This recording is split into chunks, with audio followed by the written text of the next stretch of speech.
everyone, depending on where you are in the world. It's Wednesday today, and we are back for another Confidence Convo. Welcome to our new segment. This is episode 7, where we discuss all things confidence for young adults. We will be live streaming and recording bi-weekly on Wednesdays on Facebook, YouTube, and your favorite podcast streaming platform. And this week, we will be diving into anxiety. So before we get started, I'd like to introduce myself. I am Davina Maria, and I am a master coach and founder of the Restore Yourself Method and host of Worthy Women Facebook group.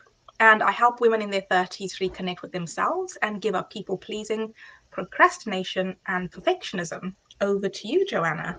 Hi, Davina. Hi, everybody. My name is Joanna. I'm a registered psychotherapist and self-confidence mentor. I am the founder of the Confidence Formula and the host of Confidence for Young Women Facebook community. I work with high-achieving women under the age of 30 to help them increase their confidence and become more successful. Davina and I came together to create this for you because we are obsessed with all things personal development and we strongly believe in the power of learning together. And just to clarify, we are not perfect at being confident all of the time. Like you, we move through our struggles and overcome obstacles and mindsets to continuously improve. So just think of us as guides by your side.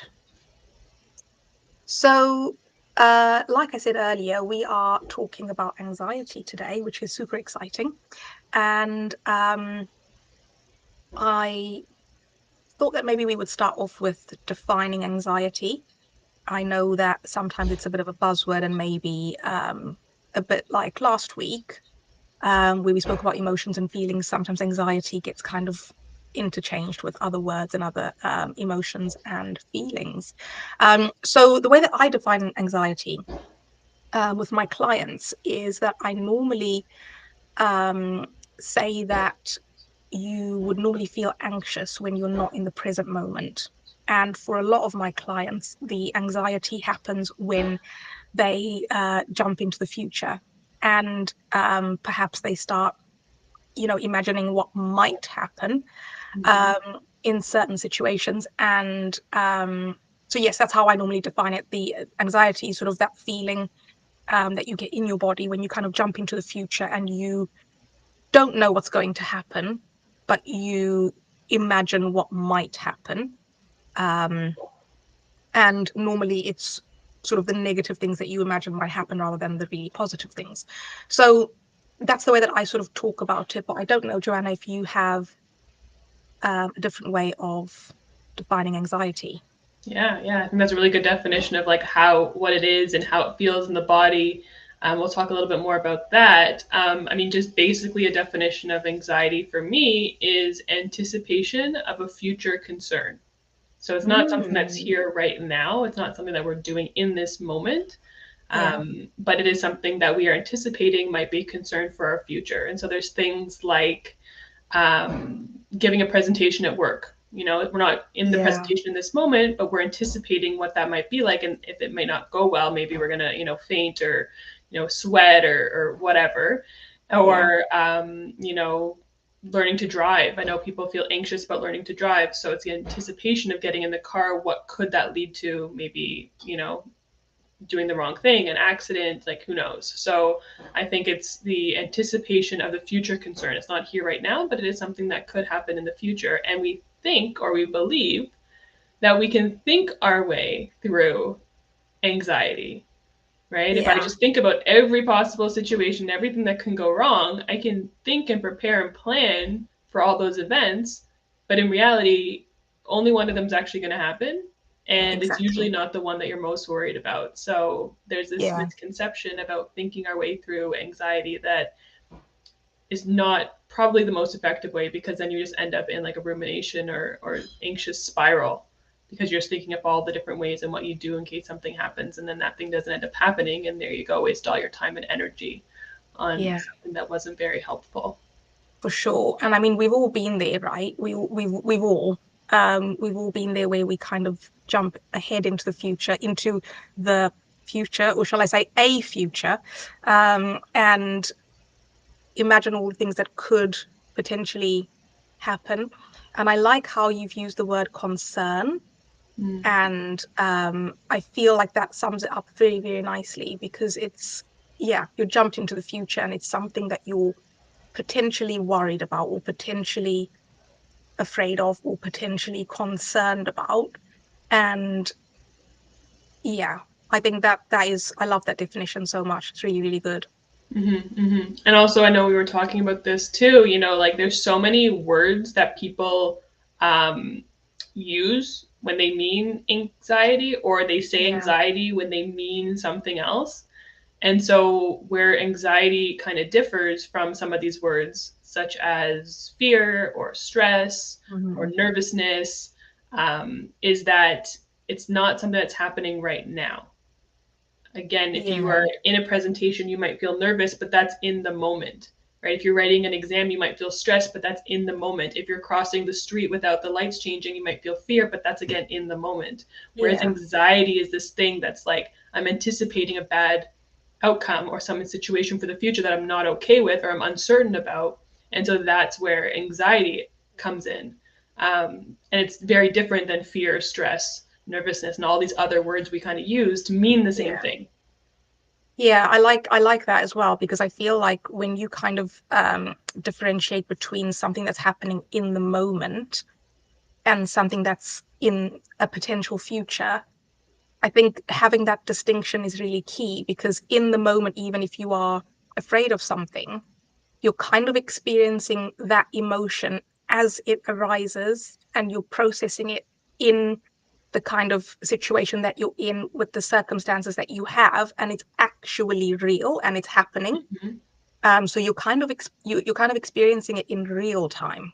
Mm-hmm. Whereas with anxiety, you're almost I don't know what the correct word is, but you're almost like projecting Mm-hmm. something onto yourself that may or may not happen, and then experiencing the emotions if it did. So Exactly. yeah, it's really, I think that's a really kind of interesting way of differentiating for listeners. um yeah, being in the moment versus being in a future, a potential future moment. Totally. And I like how you've spoken about the different words that sometimes people tend to use in place of anxiety. And I know, um, some people say they're feeling nervous, some people say they are stressed out, some people use the word worried. And I know some people also say apprehensive. And I think in the last couple of days, I've heard someone use the word overwhelmed as well. Mm-hmm. And I feel like all of these words are great ways to describe how we are feeling and what we are experiencing um, in that moment. But in your opinion, what makes anxiety different to being worried, for example? Mm-hmm.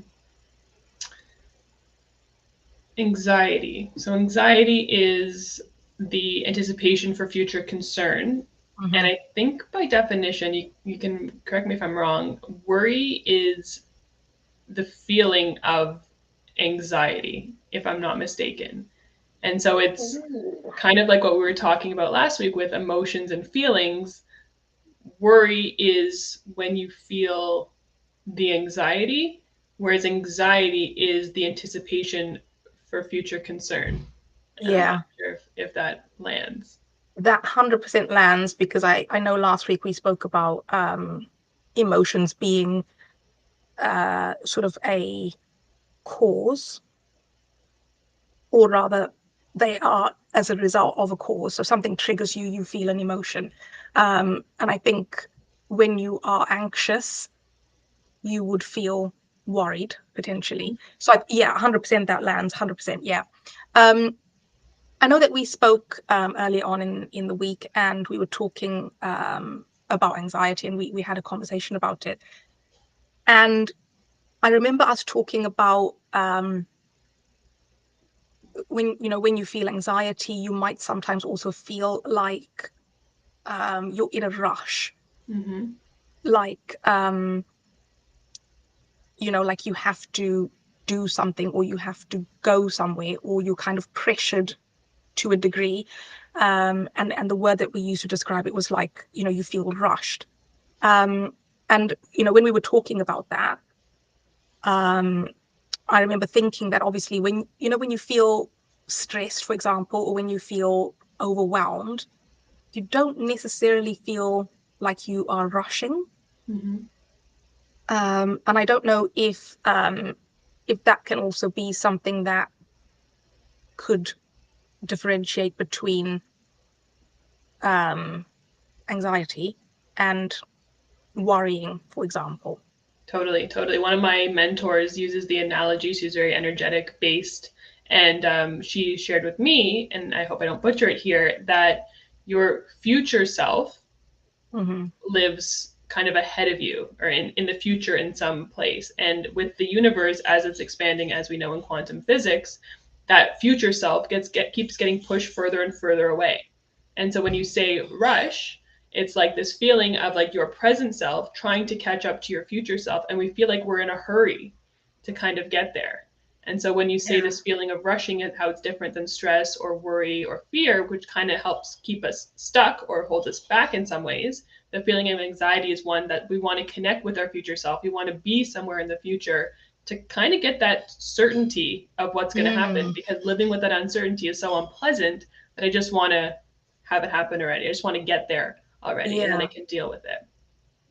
That is so interesting. And it's made me kind of think of like Marvel movies and, different timelines and, yeah, but let's not go down that rabbit hole. Um, and I feel like if you're, if you are always trying to catch up to your future self and the universe is always expanding, that means technically that you can never catch up with your future self because you're always going to be um, in whatever timeline you're in, you're always going to be kind of behind your future self because that is, I suppose, the definition of the present and the future. Totally. Um, so, in some respects, does that mean that anxiety is, I don't know, kind of like a fool's errand, really? Can you say more about that? Well, if you can never if we go with this definition of anxiety being trying to catch up with your future self, and if it's impossible to do that, then being anxious or kind of jumping ahead into the future and trying to kind of um, logic your way out of every scenario that could or could not happen and plan how you're going to live it out and how how you'll react and how you'll feel and prepare yourself is actually something that you can never actually achieve. Mm-hmm. So um, yeah, deciding not to live in the present moment then becomes, I don't know, it becomes a bit like, binge watching Netflix for 2 weeks and you've just, time has just elapsed and yeah, it hasn't actually achieved anything positive. Yeah. And what comes up for me as you're saying that is like not everyone's, a lot of people dislike of the feeling of anxiety. Most people don't like to Yeah. feel anxious and they want it just to go away. And so what you're saying is that it's really like the most normal, not the most normal emotion, but it's like the most usual thing to feel in life, and it's not really Yeah. going away. It's not going anywhere. So instead of running from the anxiety or like hating that feeling of anxiety that lives inside of us, what's the Hmm. other option? And we talked about a little bit last week, and it's like befriending it, befriending all those Yeah. emotions that are really difficult to face. Yeah. And when you said it last week, I absolutely loved it because I just like that. I like the feeling of embracing everything about ourselves, even if it's something that we don't particularly enjoy or we don't particularly like. And I think if you are an anxious person or if you describe yourself as an anxious person, um, I know, from what you've said as well, that yes, people would probably want to not be an anxious person. They'd like to say, oh, I'm not anxious. I'm very confident. Um, but if you do sort of struggle with anxiety, I think that yeah, it can be really easy to try and kind of push it down and to a degree, sort of shame ourselves and try and get rid of it. Whereas if we embrace it, like you said, and befriend the emotion, you're almost allowing all of you to be with yourself. Mm-hmm. Oh. So yeah, I absolutely love that. Yeah. Cool. Um, what else about this topic do we find interesting? So I know that when we spoke in the week, you mentioned something about a smoke detector, and I can't quite Hmm. remember what it was. So I'd Yeah, love for you to kind of cover that again. That would be, yeah, I sure. can't really remember what it was. Sure, yeah, it's an analogy that I like to use when I'm talking about anxiety. And basically, how I think about anxiety is it's like the smoke detector in your Hmm. body. And so when the smoke detector goes off, like what do?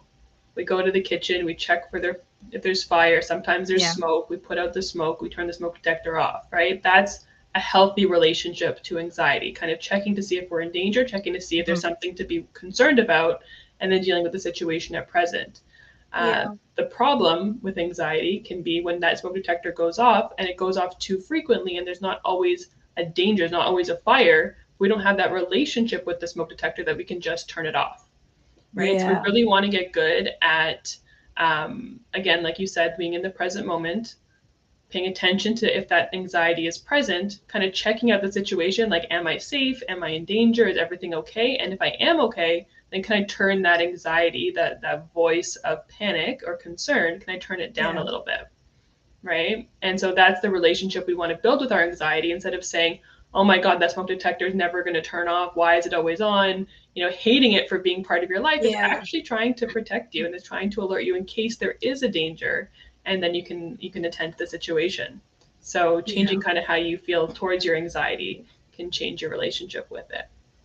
That's made me think about an episode of Friends when Phoebe finds I think Oh, the yeah. batteries go on her smoke detector, and she has an absolute drama with it, and that is Yeah. hilarious. So But yeah, imagine that being her anxiety. Like her anxiety is just like there. It's not going away. It's not turning off. There's no fire. There's no danger. We've established that, but that alarm just won't go off. And how yeah, frustrating that is to live with. And so I understand people who live with anxiety like that because it sounds frustrating. 100%, 100%.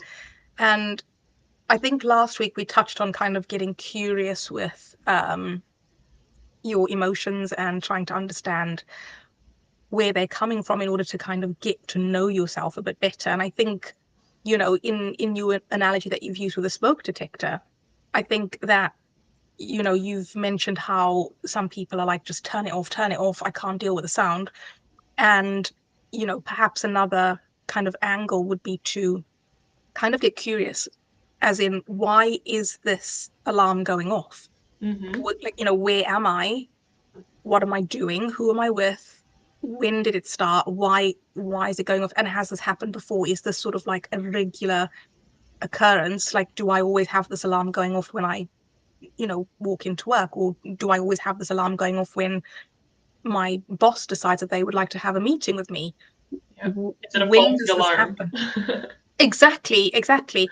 And I think sometimes, starting with curiosity, and I think to some degree that will help you stay in the present moment because you're asking yourself, what is happening for me now, Mm-hmm.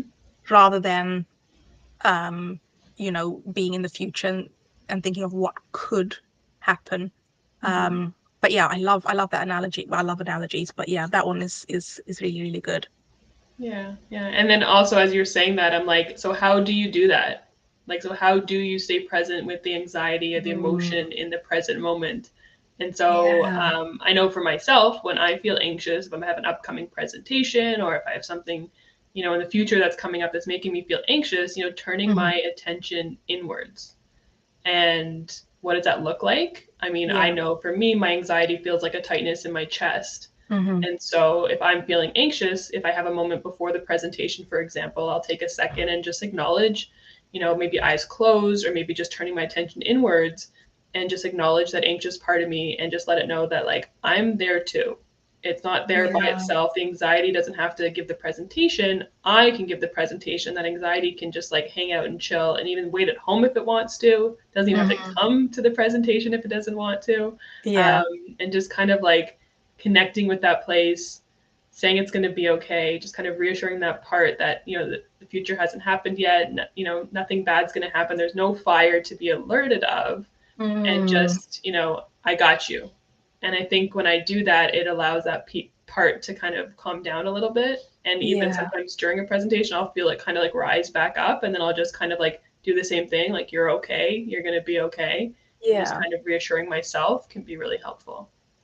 I absolutely love that. And I think that that's an exercise that, you know, anyone can take away with them today. And um, you can use it whenever you need it, as many times a day as you need to.